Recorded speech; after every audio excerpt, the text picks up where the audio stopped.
The wind does not ask the mountain for permission before it moves. It does not pause to prove its strength to the trees it bends. It simply moves, certain in its nature. A warrior who waits for proof before he acts will never act. He will die with his sword still sheathed, his potential untested, his destiny left for another to claim. In the mountains of Harima, Musashi walked alone, not seeking recognition, not asking for witnesses. His life was a quiet storm, a force that carved its way through the world without needing applause. He understood this truth. Proof is for those who doubt. The way is for those who know. Stay on this path until the final step, for at its end lies a truth of Musashi's that has carried warriors for centuries. You must learn to move without needing proof. Do not wait for the world to agree with you before you sharpen your blade. Do not wait for their applause before you step into the duel. If you know your path, walk it. If you feel your calling, follow it. The river does not consult the rocks before it shapes them. It flows, and in flowing, it becomes inevitable. Musashi wrote, "Perceive that which cannot be seen." This is not just about the enemy's intent on the battlefield. It is about life itself. There are victories you will win that no one will see. There are battles you will fight in silence, with no witness but your own spirit. And those battles matter most. When you move without needing proof, you break free from the chains of permission. Most men are bound by them. The need to be validated, to be seen, to be told they are worthy before they act. A warrior does not wait for such things. He sees the target, and he moves. I have walked through bamboo forests in the quiet hours before dawn. Every stalk stands tall without asking if it is straight enough. Every leaf stretches toward the light without seeking applause for its green. Nature has no insecurity. The pine does not question whether it should hold its needles in winter. The hawk does not ask if it should strike when the rabbit moves. It knows, and in knowing, it acts. So why do you hesitate? Why do you wait for someone else to tell you what you already know? In Musashi's Hyoho Sanjugo Kajo, he wrote, "Do nothing that is of no use. Hesitation is of no use. The approval of others is of no use. The way requires neither. When you hesitate, you feed the enemy your advantage. When you need proof, you have already surrendered the initiative. The spear moves first. The arrow is loosed before the target is aware. The hunter's feet find the path before the deer even stirs. The warrior who moves without needing proof does not walk among the timid. He walks among the inevitable. Think of the battle you face now. Not the one in the eyes of others, the one inside you. Hold it in your mind like a sword in your grip. Do you move or do you wait? Do you trust your instinct or do you beg the world to confirm it first? Musashi did not live in the crowd. He walked the riverbanks alone. He practiced beneath the shifting clouds, his only companions the hiss of wind in the grass and the weight of his wooden sword in his calloused hands. This is solitude, not loneliness. The unshaken man walks without witnesses, but his steps still echo through the world. You must cultivate this solitude. You must learn to walk with no eyes upon you, with no hand to steady you, and still move with the precision of a falcon's strike. The earth beneath your feet is enough proof you are here. The breath in your lungs is enough proof you are alive. The call of the way inside you is enough proof you are meant to walk it. Why do you need more? Why do you wait for signs when the sign has been inside you since you first opened your eyes? The enemy will not wait for you to be ready. The world will not pause for you to gather the courage to act. If you must wait for certainty, you will wait forever. You must step while the ground still holds. You must strike while the space still opens. You must live before your breath becomes memory. The cherry blossom does not bloom because it has proven itself worthy. It blooms because it is its time. When the wind comes, it does not cling in fear of being judged for falling. It lets go. Even in death, it is beautiful. The warrior must be the same. To move without needing proof is to trust the blade of your will. To trust that the hours you have given to discipline, to training, to the quiet sharpening of your edge, have made you ready, even if no one else sees it. Musashi fought 60 duels and never lost. But understand this, most of those victories were decided before the duel even began. Not because he sought to intimidate, but because he carried himself as a man who required no proof. The way he walked, the way his gaze rested on his opponent without flinching, the way his breathing did not change before the strike. It was as if he had already won. And in truth, he had, because he had already decided to move. Do not mistake this for arrogance. It is not arrogance to walk the path you know you must walk. It is arrogance to ignore it. The seed does not apologize for breaking the soil. The flame does not apologize for consuming the dark. The wave does not apologize for striking the shore. So why do you apologize for moving forward? You have a path. Walk it without shaking. Speak without waiting to be told your voice matters. Act without waiting for applause. In doing so, you become uncatchable. You become like the mountain mist that shifts before the hand can grasp it. Like the arrow that strikes before the sound of the bow reaches the ear. Like the thought that changes a man's life before he can explain why. Under the shadow of the pine, the ground is cool, the air still. From here, you can see the valley stretching out like a scroll of unrolled parchment. 1,000 paths, 1,000 choices, and yet only one way. To walk it, you must sever the rope that binds you to the approval of others. Cut it clean, as a sword parts silk. A tethered warrior cannot move with speed. A chained mind cannot strike with clarity. The samurai who waits for a witness is already half defeated. He has placed his spirit in the hands of others. And what others hold, they can drop. What they drop, they can break. The bow is useless if you wait for the world to tell you the target is worthy. By then, the target is gone, and the bowstring has grown slack. A sword loses its edge when it remains in the scabbard too long. So too does a man's resolve dull in the sheath of hesitation.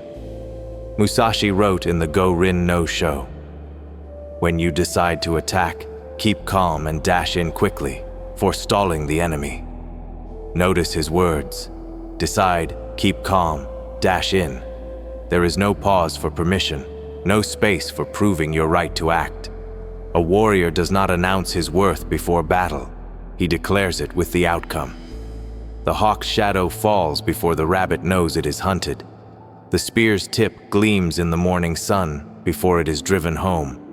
The strike is not preceded by explanation. It is preceded by readiness. You must become such readiness.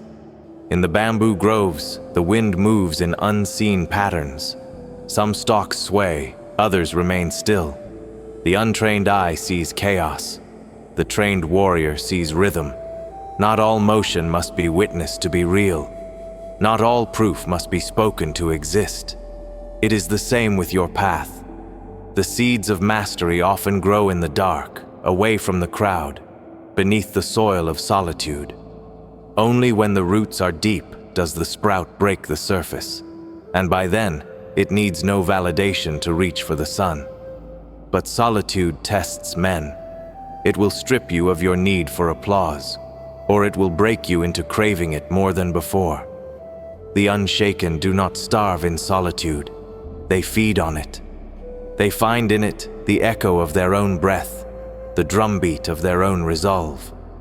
If you wish to walk the way, you must learn to be your own witness, to stand in the clearing of your mind and know, without applause, without nods, without proof, that you are ready. The ash tree grows rings in silence. The fox sharpens its senses in the night, long before the snow falls. so too must you prepare without announcing yourself to the world. By the time they notice you, it will be too late for them to stop you. I tell you this, the battlefield of the mind is littered with the corpses of men who waited for the right time, waited for proof they were strong enough, waited for someone to see their worth before they acted. And while they waited, those who needed no proof moved past them. The archer who looses first controls the pace of the fight. The swordsman who steps first seizes the ground.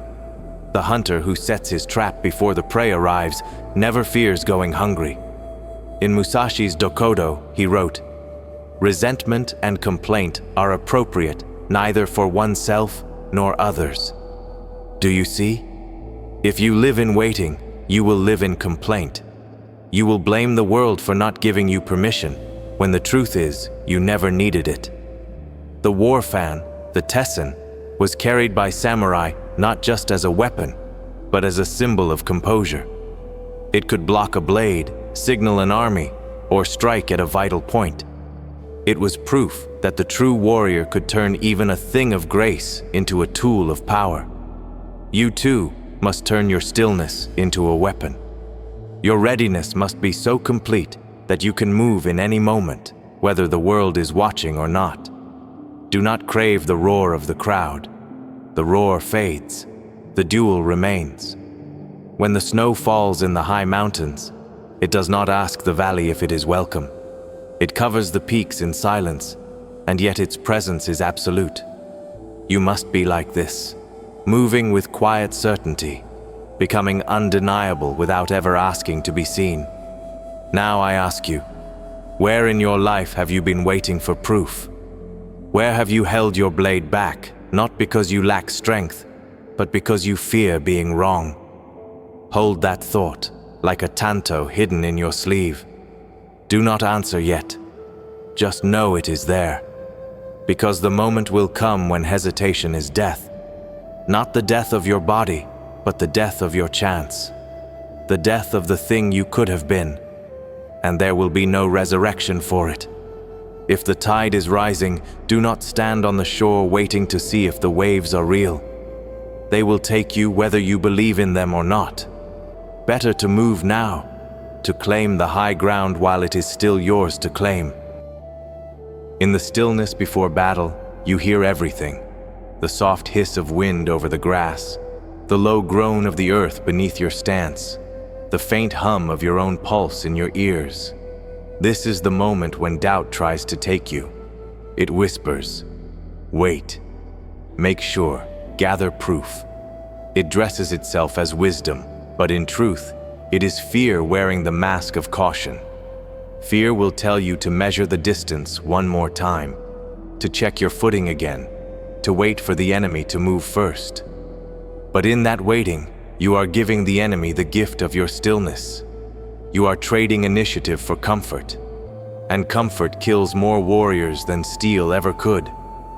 The willow bends in the wind, but it never asks the wind to prove it is strong before it yields.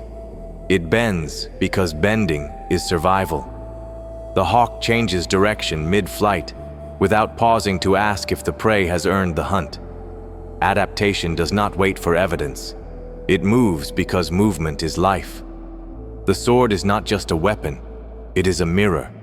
It will show you who you are when the moment demands everything. A blade forged in the hands of a master knows its strength. It does not question its edge before the strike. It is already sharp, or it is nothing at all.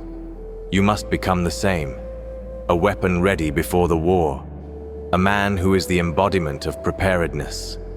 To move without needing proof is to live in a state of quiet readiness, like a bow strung and waiting, like the tide held just before it breaks. Musashi wrote, "You must understand that there is more than one path to the top of the mountain. If there is more than one path, then there will be many voices telling you which is correct. Ignore them. The mountain will not move for their opinion. It will not lower itself to meet your uncertainty. It will stand as it has always stood until you climb it, or you do not." pause. Not because I tell you to, but because your spirit demands it. What is the mountain before you? Not in metaphor, in truth. What is the thing you have delayed climbing because you wait for proof you can reach the summit? Hold that vision. Breathe with it. Then, without ceremony, make the choice to begin. Resilience is not loud. It is not the roar of defiance, but the quiet step forward when no one expects you to rise again. The pine on the cliffside does not shout to the forest below that it has survived another winter. It simply stands, its roots deeper than before, its trunk scarred but stronger. This is the unshaken way. You take the strike, you bend in the storm, and then you stand again without waiting for the world to congratulate you for surviving. The yari, the spear, teaches this lesson well. It does not resist the flow of the fight. It guides it, redirects it, and then pierces at the opening it creates. So too must you learn to move with life's current without losing your stance. Rigidity without awareness will break you. Awareness without will leaves you drifting. The balance of the two is mastery. In the forests of Japan, the moss grows where the light allows. It does not demand that the sun shift for its sake. It finds its place, its angle, its hold. It adapts without losing itself. The same is demanded of you. If the path ahead changes, you do not stand in protest. You shift, you turn, you find the new angle of attack. Proof is irrelevant here. The only thing that matters is movement in alignment with the way. Do not wait for certainty to adapt. Certainty is a luxury the warrior cannot afford. By the time you have it, the moment has passed, and the opportunity is gone. The master swordsman does not wait for the opponent to commit before adjusting his guard.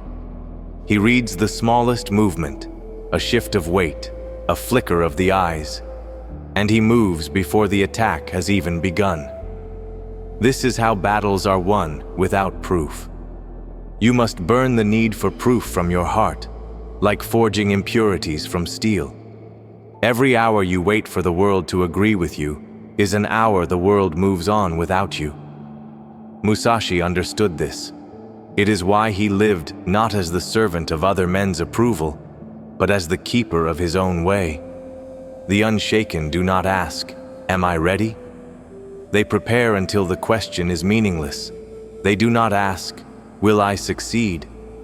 They move until the outcome is shaped in their hands.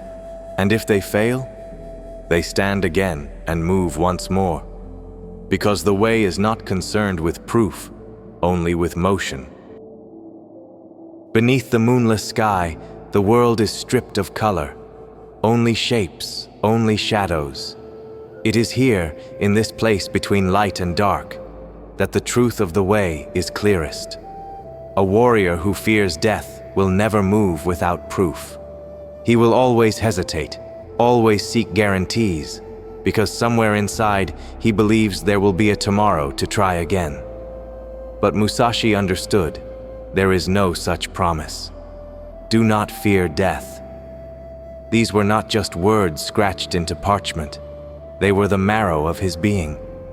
To walk unshaken, you must make peace with the ending before it comes. You must step into the duel as if you are already a ghost. Only then are you free to move without hesitation, to strike without waiting, to live without clinging. Death is not the enemy. The enemy is the moment you waste because you thought you had more of them. In the high mountains, the snow will bury the fallen pine without grief. The river will carry away the petals of the cherry blossom without asking if they were ready to fall. This is nature's law. Movement without mourning, continuation without proof. The unshaken warrior lives the same way. Every breath is taken as if it could be the last. Every step is placed as if it could be the final one. This does not bring despair. It brings clarity. When you accept that the road may end at the next turn, you stop walking for the approval of those watching from behind. You walk for the way itself. Now hear the lesson I promised you at the beginning. Musashi's greatest proof was that he never needed any. 60 duels, hundreds of battles, a lifetime of mastery, and never once did he stop to ask the world to recognize it. He knew that mastery is not measured by applause, but by the unbroken commitment to the path, whether in victory or in solitude. This is the way. Move without needing proof. Walk without needing a witness. Live without needing permission. The katana you have honed in silence is no less sharp because no one has seen it cut. The discipline you have built in solitude is no less powerful because no one has praised it. The strength you carry is yours, not theirs to validate, not theirs to judge. And so, the call is this: stand, move, strike, without explanation, without announcement, without proof. The mountain mist does not ask to be remembered. It touches the peaks, slides into the valleys, and disappears. But in its passing, it shapes the land in ways that cannot be undone. Be as the mist. Leave your mark without needing them to see it happen. When the last breath comes, you will not wish for more time to explain yourself. You will wish only that you had moved sooner, lived truer, walked your way without hesitation. So I ask you now, not as a question for your mind, but as a challenge for your spirit. What will you do without needing proof? Which step will you take today without waiting for their approval? Answer not with words, but with movement. And if you must speak, let your voice be the sound of your feet on the path. What discipline will you carry today? Speak it into the world, and perhaps your words will set another warrior's feet upon the path.